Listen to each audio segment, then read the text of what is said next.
semua. Hari ini aku bersama dengan rakan pengguna kita, pengguna Mac kita, rakan Twitter kita, iaitu saudara Amirul Luqman. Apa khabar semua? Alhamdulillah, sihat. Bagaimana perasaan? Perasaan okay, untuk mengatakan semua, saya pengguna Mac OS. Baru je pengguna sebab sebelum ni pakai Windows. Memang hardcore user Windows lah. Dan sampai satu masa dah rasa nak berhijrah dengan Windows ke Mac OS. So dah decide kita start tukar dan kita beli, ambil pada Januari 10 tak silap. Sampai sekarang dah almost 2 bulan. 2 bulan pakai. Memang so far memang puas hati. Dan rasa takkan go back to Windows balik lah. Once you go Mac, never back to Windows. Betul.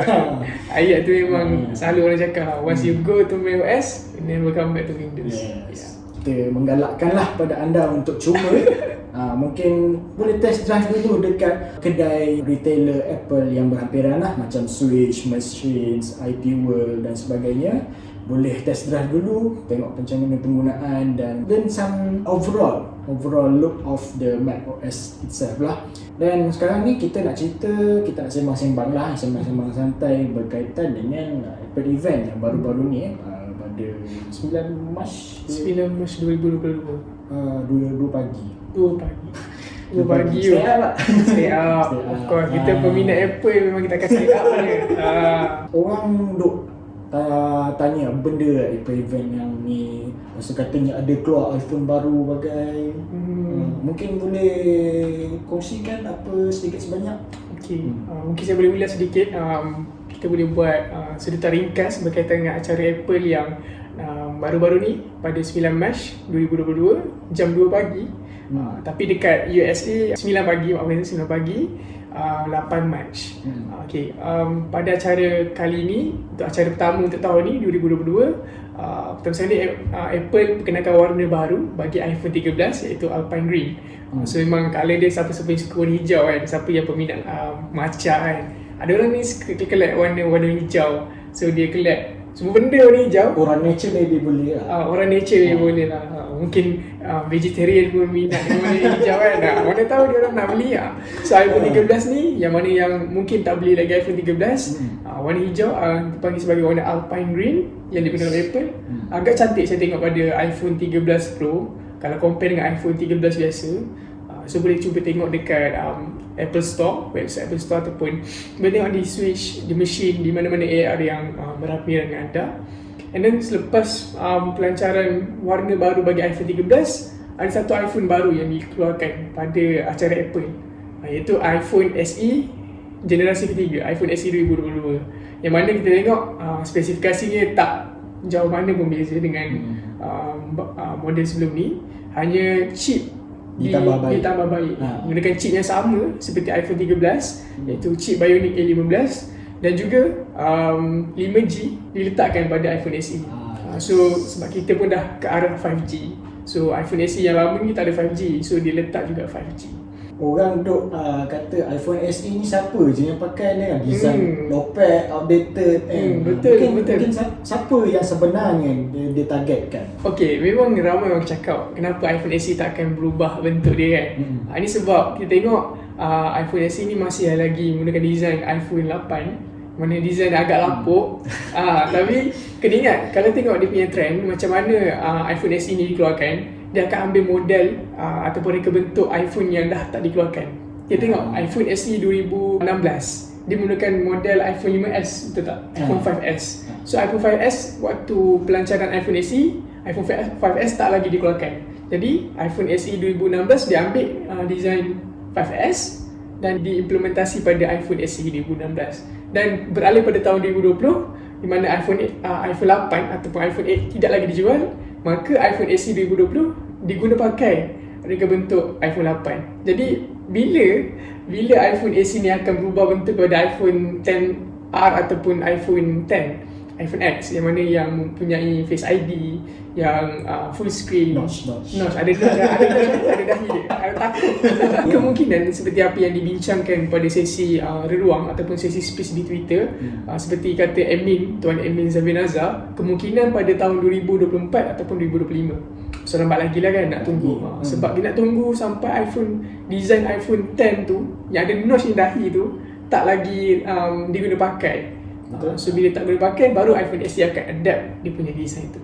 So mungkin waktu tu iPhone 16 ke 17 ke mungkin akan berubah juga dia punya form factor design dia, sebab SE dia inherit yang lama tu. Lepas tu mungkin kalau diperkenalkan lagi yang mungkin design, all new design of the iPhone, mungkin iPhone 16 atau 17, mungkin dia akan inherit pula design yang Face ID yang sedia ada sekarang.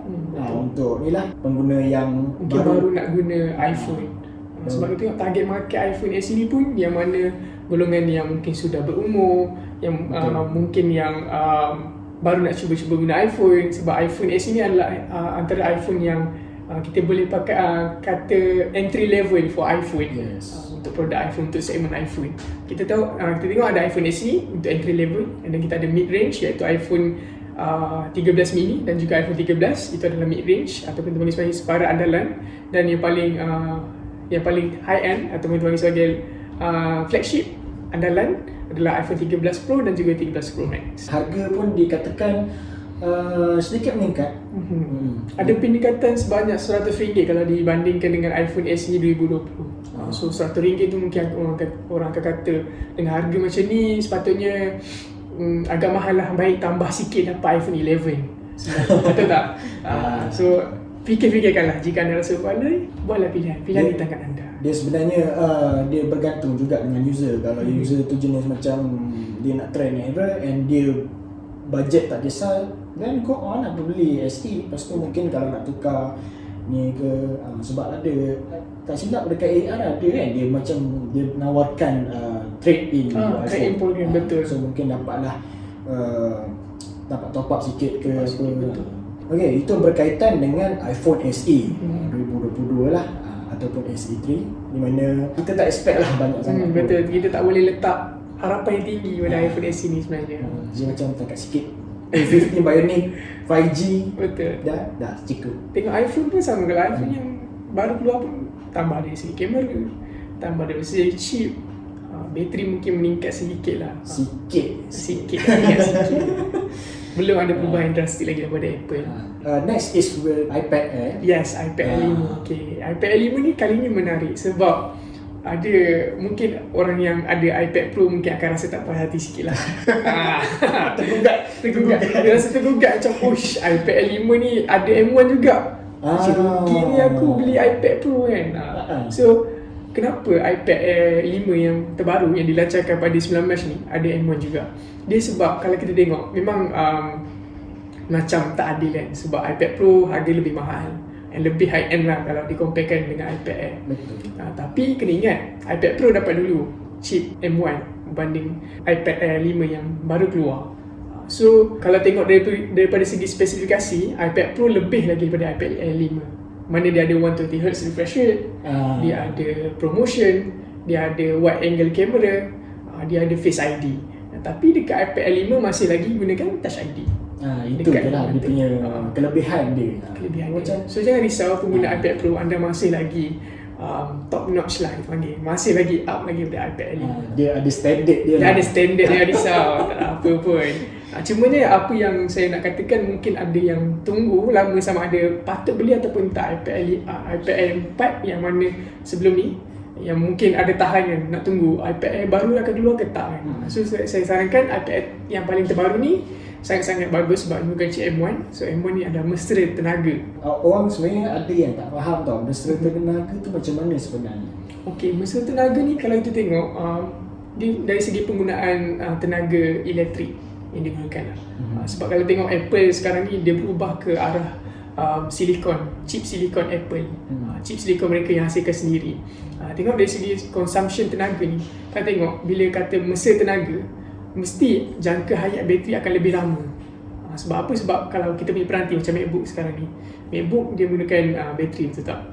So bateri ni bila ada satu chip ataupun satu processor, panggil chip pemprosesan yang mesti ada tenaga, jadi bateri tu tak perlu digunakan, tak perlu stres guna banyak. Sebab tu dia ada buat comparison antara wattage watt menggunakan chip Intel. Terpaksa sebut lah Intel lah, Intel kan selalu, sebab dulu pun MacBook pakai Intel. So sekarang ni dia compare dengan chip M1. So banyak perbezaan dari segi penggunaan tenaga. So tak perlu, kalau kita guna CPU yang Mac Studio, okay, so Mac Studio kita bincang sekejap lagi. Tengok Mac Studio, kalau tengok, kalau compare dengan PC biasa, dia guna sikit tenaga. So kita punya tenaga elektrik pun jimat. Itu maksudnya mesra tenaga. Okey, itu berkaitan dengan iPad Air 5. iPad Air 5. Siapa yang hold dulu nak beli iPad Air tu, dikira beruntung. Beruntung, grateful macam anda dah boleh tunggu masa untuk place order. Bila masuk? Saya tak berapa ingat, tapi untuk harga masih lagi kekal sama, tak ada peningkatan, tak ada pengurangan. So 2,699 lah untuk harga biasa. Untuk harga student tak silap saya RM2,459 di bawah plan pendidikan. Tapi untuk order saya tak pasti bila. Itu kena tengok pada laman web lah bila dia start. Itu iPad Air 5 dan kita beralih ke komputer Mac. Komputer Mac, segmen Mac pula kali. Apple dah keluarkan satu lagi chip dalam keluarga M1, iaitu M1 Ultra. Bila dia launch tu macam Ultra. Macam wow. Bila waktu ni tak puas lagi ke M1 Max tu. Itulah. Waktu ingat lagi waktu event bulan 10 tahun lepas kan, yang bulan 10, bulan 11. Bulan 11 macam tu, saya tak ingat dah berapa. Kita dapat, bila dengar je M1 Pro and M1 Max, macam itu boleh tambah mini. Itu sebenarnya part itu sebenarnya part tu yang tahun lepas tu, itu yang memang menarik minat lah sebagai kita yang pengguna Mac ni, macam macam tu kan.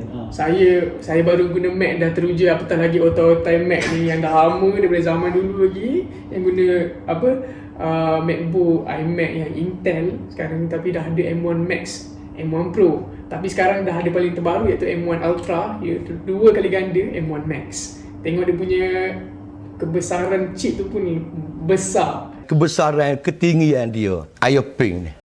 Scaling dia. Scaling tu besar.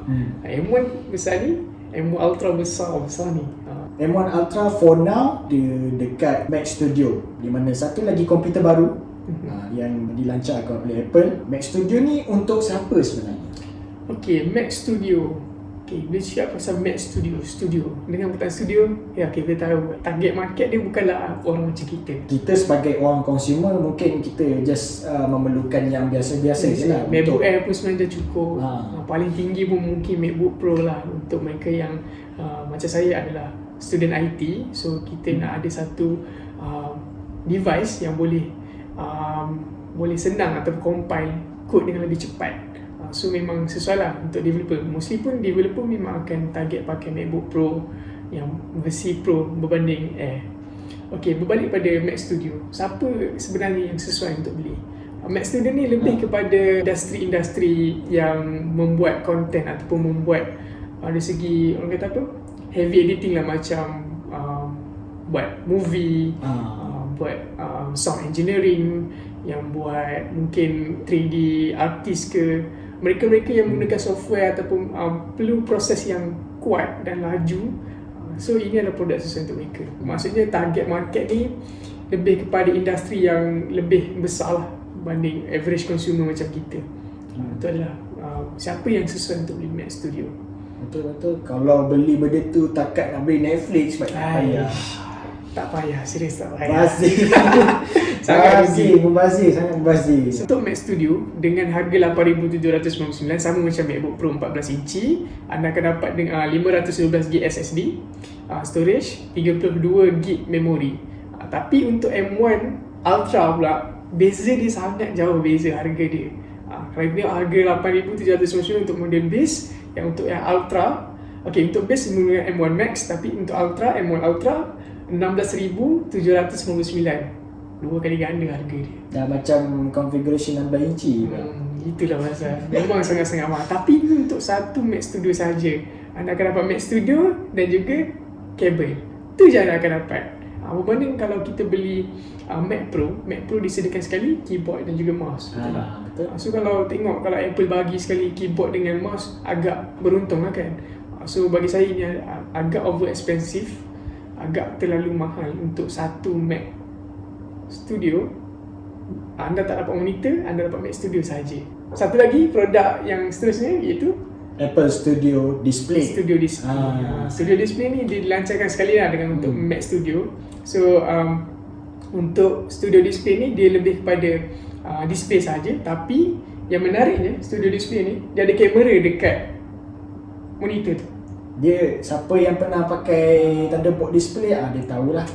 Betul. Yang dulu-dulu punya tu dari zaman tahun 2010 sampai 2016 tak silap. Dia tahulah. Tapi yang menarik dia, display ni dia ada chip. Menarik kan? Mana ada monitor yang ada chip kan? Ni Chip A15 Bionic lah tu. A15 sama macam iPhone 13 yang sekarang ni. So Betul. bayangkan, kenapa monitor ni ada chip Dia buat apa Betul tak? Lagi satu, dengar orang-orang kata kalau monitor ni connect dengan desktop biasa, dia tak boleh guna center stage yang ada dekat Mac Studio Display. So bila connect dengan PC biasa, dia akan jadi webcam biasa saja. Tapi advantage-nya bila kita guna Mac Studio atau produk Apple yang lain, bila connect dengan display Studio Display ni, dia boleh guna fungsi center stage tu. Center stage kalau kita tengok, kalau kita gerak macam ni, dia akan ikut lah kamera macam tu. Tapi ni tak gerak lah. Kita kena gerak secara editing. Itu kalau siapa yang paling mudah lah, siapa yang ada iPad 9 generation iPad 9 generation, iPad Air terbaru 5. ni iPad Air 5, iPad Pro. iPad mini sekali ada, tak silap. Ada mini ada sekali. Macam Kita dia. Dan center stage tu sangatlah berguna sebenarnya. Betul. Lagi kalau nak buat video call ataupun ni dan sebagainya, memang one of the best features lah for camera, front facing camera. Betul. Okey, itu berkaitan dengan Studio Display, dan kita boleh summarizekan lah macam mana Apple event ni untuk March 2022.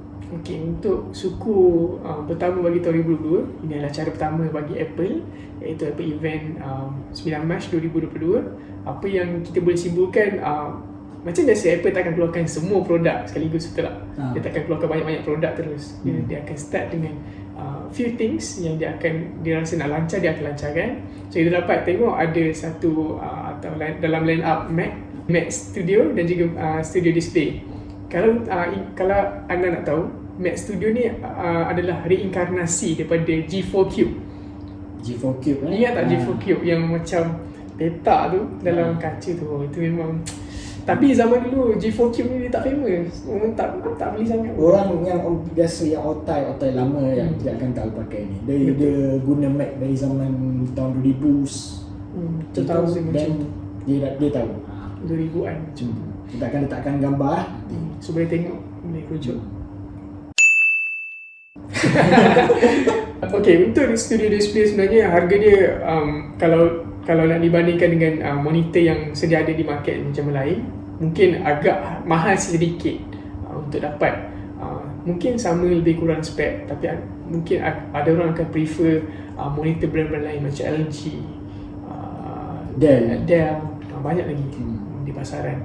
And then lagi satu yang Studio Display ni, dia size dia 27 inci. 27 inci Macam iMac 27 inci. So sekarang ni iMac 27 inci tak lagi dijual. Betul. Yang Intel punya lah. Yang Intel punya. But still boleh enjoy the Studio Display tu. Yes. Dengan Retina 5K beresolusi 5120 x 2880. Ya, betul. Agak besar juga lah sebenarnya. Sebenarnya siapa yang pernah pakai 27 inci memang dia sendiri tahulah macam mana dia punya besar macam ni. Betul. Mendongak macam ni. Lagi satu yang menariknya, Studio Display ni dia ada 3 pilihan untuk dia punya stand. Dia ada VESA mount, maksudnya boleh yang attach yang VESA punya ni. And then dia ada satu yang boleh tilt saja, dengan satu lagi boleh adjust height dengan tilt. So Harga pun lain. harga lain tau. Ini harga lain macam Apple ni. Ah. Apple dia buat semua ada harga yang berbeza.